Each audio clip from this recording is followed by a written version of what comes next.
Hello नमस्कार, welcome to my YouTube channel study with Ashok. हम discuss कर रहे हैं लोकतांत्रिक राजनीति 9th क्लास के टॉपिक चुनावी राजनीति। इसमें देखिए पहला क्वेश्चन आपकी स्क्रीन पर इस प्रकार से है, हमें चुनाव की ज़रूरत क्यों है। ठीक है, तो इसका आंसर इस प्रकार से है, हमें चुनाव की ज़रूरत इसलिए है क्योंकि चुनाव के द्वारा हम अपने शासक चुन सकते हैं। ठीक है, इसलिए ज़्यादातर लोकतांत्रिक शासन व्यवस्था में लोग अपने प्रतिनिधियों के माध्यम से ही शासन करते हैं। ठीक है, चलते हैं नेक्स्ट क्वेश्चन में। यहाँ पर देखिए दूसरा क्वेश्चन आपकी स्क्रीन पर, चुनाव क्या है।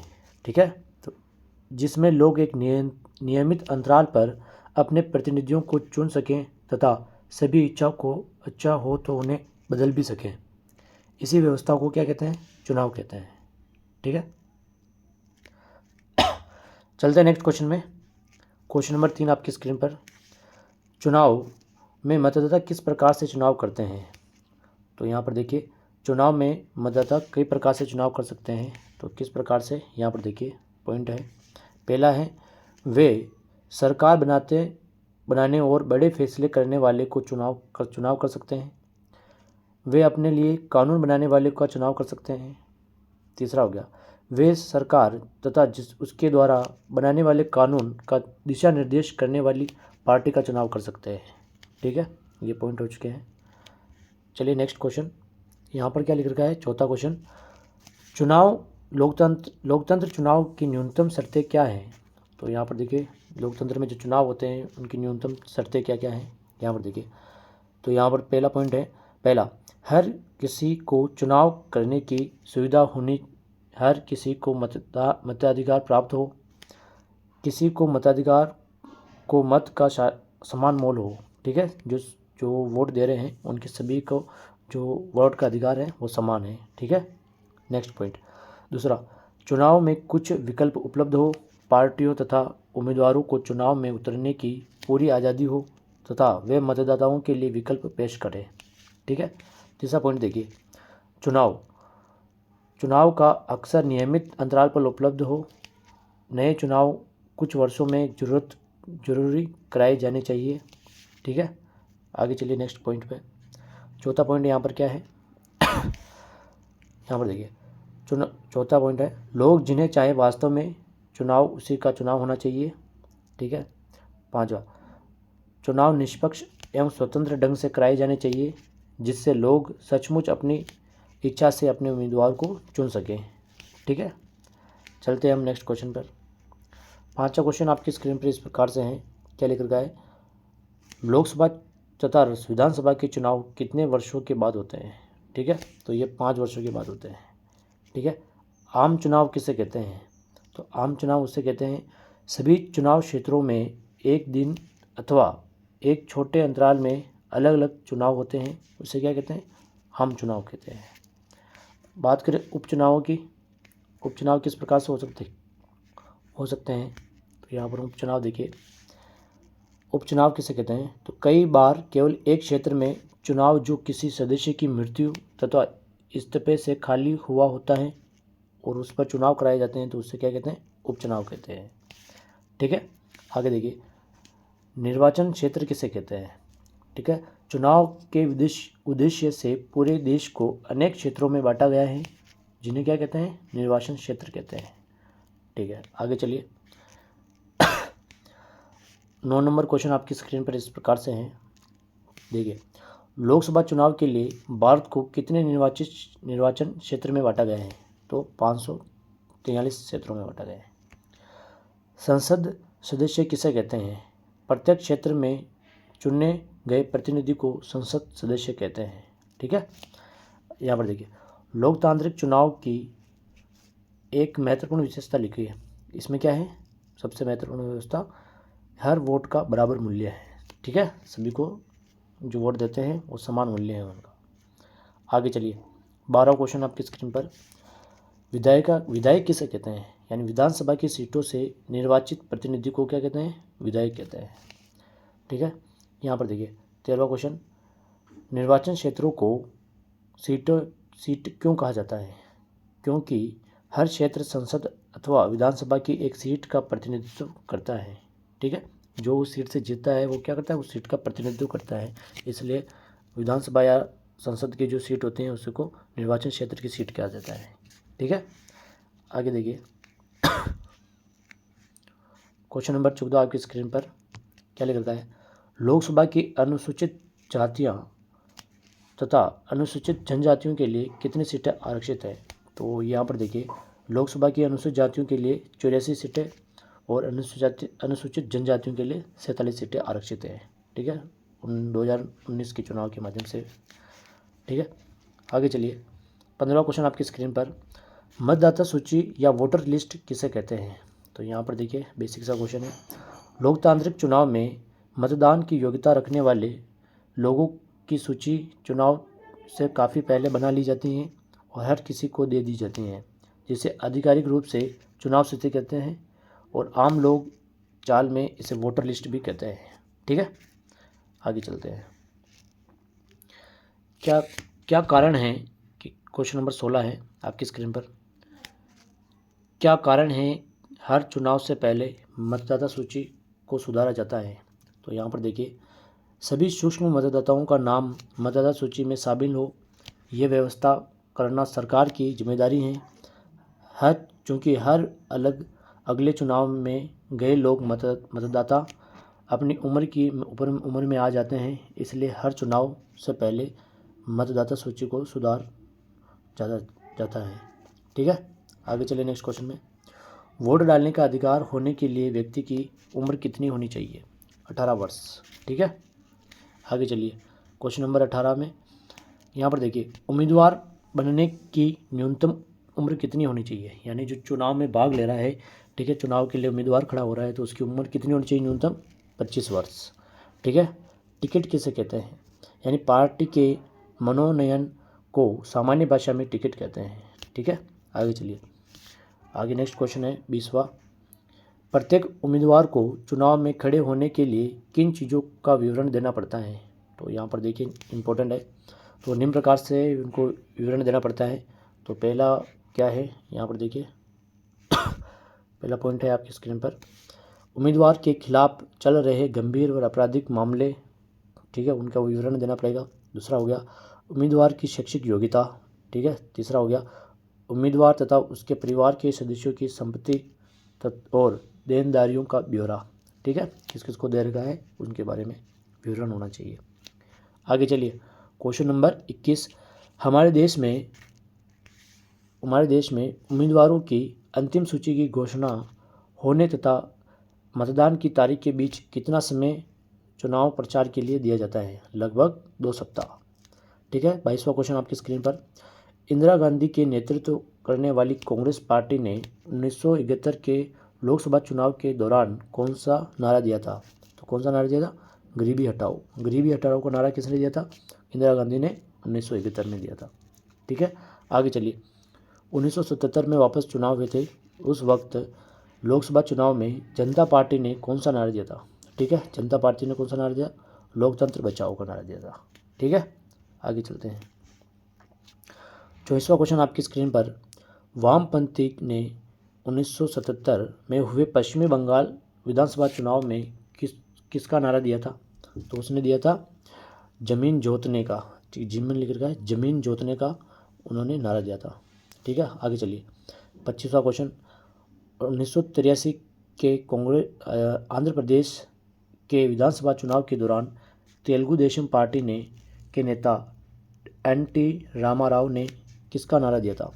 तो उन्होंने दिया था तेलुगु स्वाभिमान का नारा दिया था। तो हम बोलेंगे तेलुगु स्वाभिमान का नारा किसने दिया था, एन.टी. रामाराव ने दिया था। ठीक है, आगे चलिए यहाँ पर देखिए 26वां क्वेश्चन आपकी स्क्रीन पर, चुनाव के कानूनों के अनुसार कोई भी उम्मीदवार या अथवा पार्टी कौन कौन से काम नहीं कर सकती है। ठीक है, तो यहाँ पर आपको देख सकते हैं चुनाव के कानूनों के अनुसार कोई भी उम्मीदवार या पार्टी ये सब काम नहीं कर सकते हैं। कैसे, यहाँ पर देखिए पॉइंट है आपकी स्क्रीन पर। पहला पॉइंट देखिए, मतदाता को प्रलोभन देना, घूस देना अथवा धमकी देना, ये नहीं कर सकते हैं। आगे देखिए उनसे जाति अथवा धर्म के नाम पर वोट मांगना, ये भी गलत है। तीसरा हो गया चुनाव अभियान में सरकारी साधनों का उपयोग करना। ठीक है, आगे चलिए लोकसभा चुनाव में एक निर्वाचन क्षेत्र में 25 लाख या फिर विधानसभा चुनाव में 10 लाख रुपए से ज़्यादा खर्च करना। ठीक है, ये सारी चीज़ें होती हैं। आगे चलिए 27वां क्वेश्चन आपकी स्क्रीन पर इस प्रकार से है। यहाँ पर क्या लिख रखा है, हमारे देश के सभी आदर्श आचार संहिता के अनुसार पार्टी किन चीज़ों को करने की मनाही है। ठीक है, पार्टी क्या चीज़ें नहीं कर सकती है, जब आदर्श आचार संहिता लग जाती है तब क्या नहीं कर सकती है। पहला, सरकारी वाहन विमान अधिकारियों का चुनाव में उपयोग। ठीक है, तो चुनाव प्रचार में जाते हैं तो वहाँ पर सरकारी वाहनों का उपयोग नहीं करेंगे। आगे चलिए, चुनाव प्रचार के लिए किसी धर्मस्थल का उपयोग। ठीक है, आगे चलिए, धर्मस्थल का उपयोग करना मनाही है इसमें चुनाव आचार संहिता के अनुसार। चुनाव की अधिघोषणा हो जाने के बाद मंत्री किसी बड़े योजना का शिलान्यास या बड़े नीतिगत फैसले अथवा लोगों की सुविधाएं देने वाले वायदे नहीं कर सकते हैं। ठीक है, आगे चलिए 28वां क्वेश्चन आपकी स्क्रीन पर, मुख्य चुनाव आयुक्त की नियुक्ति कौन करता है। तो कौन करता है, राष्ट्रपति करता है। ठीक है, इंपॉर्टेंट क्वेश्चन है। आगे चलिए, यहाँ पर देखिए 29वां क्वेश्चन है, इस प्रकार से समझिए क्या है, चुनाव संरचना का वर्णन कीजिए। चुनाव संरचना किस प्रकार से होती है इसके बारे में पूरा डिटेल अच्छे से पढ़िए। चुनाव संरचना के बारे में क्या है, देखिए यहाँ पर चुनाव का अंतिम चरण है मतदाताओं द्वारा वोट देना। इस दिन को आम भाषा में चुनाव कहते हैं। मतदाता सूची में शामिल लोग नाम वाला हर व्यक्ति अपने इलाके में शामिल मतदाता केंद्र पर जाता है और यह केंद्र अस्थायी तौर पर स्थानीय स्कूल अथवा सरकारी इमारत में बना होता है। जब मतदान केंद्र तथा जाता है तो चुनाव अधिकारी उसे पहचान कर उनकी अंगुली पर एक काला निशान लगा देते हैं और उसे वोट डालने की अनुमति प्रदान करता है। मतदान के लिए इलेक्ट्रॉनिक वोटिंग मशीन का उपयोग किया जाता है। मशीन के ऊपर विभिन्न उम्मीदवारों के नाम और चुनाव चिन्ह होते हैं। निर्दलीय उम्मीदवारों के भी क्या होते हैं, चुनाव अधिकारी अलग चुनाव चिन्ह देते हैं। मतदाता को जिस भी उम्मीदवार को अपना वोट देना होता है उसकी चुनाव चिन्ह के आगे बटन को केवल एक बार दबाना होता है और मतदान पूर्ण हो जाने के बाद सभी वोटिंग मशीन को सील करके सुरक्षित जगह पहुंचा दिया जाता है। ठीक है, चलिए आगे क्वेश्चन पे। क्वेश्चन नंबर 30 आपकी स्क्रीन पर इस प्रकार से है, चुनाव के दिन अधिकांश खबर में किस प्रकार की गड़बड़ियों की सूचना देते हैं। तो यहाँ पर चुनाव होता है, हमारा देश कितना बड़ा है तो यहाँ पर गड़बड़ियाँ भी देखने को मिलती हैं चुनाव के वक्त। तो किस प्रकार की चुनाव में गड़बड़ियाँ होती हैं, तो यहाँ पर देखिए पहला पॉइंट, मतदाता सूची में फर्जी नाम डालने और असली नाम को गायब करने की गड़बड़ियाँ आती हैं। दूसरा पॉइंट देखिए, अमीर उम्मीदवारों की बड़ी पार्टियों द्वारा बड़े पैमाने पर धन करने की। ठीक है, और आगे देखिए, शासन दल द्वारा सरकारी सुविधाएं और अधिकारियों के दुरुपयोग की। तो चौथा पॉइंट, मतदान के दिन चुनावी धांधली, मतदाताओं को डराना और फर्जी मतदान करना। इस प्रकार की गड़बड़ियाँ आती हैं। आगे चलिए 31वां क्वेश्चन आपकी स्क्रीन पर इस प्रकार से है, इंपॉर्टेंट है। यहाँ पर क्या लिख रखा है, भारत के चुनाव आयोग के अधिकार लिखिए। तो भारत की जो चुनाव कराने वाले जो अधिकार है, चुनाव आयोग के अधिकार क्या क्या है। ठीक है, तो यहाँ पर देखिए भारत के चुनाव अधिकार के निम्नलिखित हैं। यहाँ पर देखिए पहला पॉइंट, चुनाव आयोग की अधिसूचना जारी करने से पहले से लेकर चुनावी नतीजों की घोषणा तक पूरी चुनाव प्रक्रिया के संचालन में प्रत्येक पहलू पर निर्णय लेता है। ठीक है, तो संपूर्ण इसके बारे में जो चुनाव की जो पूरी प्रक्रिया चलती है उसमें जो भी निर्णय लेने होते हैं मुख्य, वो कौन लेता है, चुनाव आयोग लेता है। दूसरा पॉइंट देखिए, यह आदर्श चुनाव संहिता लागू करता है और इसका उल्लंघन करने वाली पार्टियों और उम्मीदवारों को सजा देता है। ठीक है, आगे चलिए तीसरा पॉइंट, चुनाव आयोग चुनाव के दौरान सरकार को दिशा निर्देश बनाने का आदेश दे सकता है, जिसमें सरकार द्वारा चुनाव जीतने के लिए चुनाव में सरकारी मशीनरी का दुरुपयोग रोकना अथवा अधिकारियों का तबादला करना भी शामिल है। ठीक है, आगे चलिए चौथा पॉइंट देखिए, चुनावी ड्यूटी पर तैनात अधिकारी सरकार के नियंत्रण में न रहकर चुनाव आयोग के नियंत्रण में रहते हैं। ठीक है, ये इंपॉर्टेंट है ना। चलिए आगे चलिए 32वां क्वेश्चन आपकी स्क्रीन पर इस प्रकार से है, क्या है इसमें, चुनाव आयोग में लोगों की भागीदारी का वर्णन कीजिए। ठीक है, चुनाव में लोगों की भागीदारी का वर्णन। ठीक है, तो निम्न प्रकार से हैं, पहला, चुनाव में लोगों की भागीदारी का पैमाना मुख्यतः मतदान करने वाले लोगों के आंकड़ों को बनाया जाता है। मतदान की योग्यता रखने वाले कितने प्रतिशत लोगों ने वास्तव में मतदान किया है, इसका हिसाब लगाना मुश्किल नहीं है।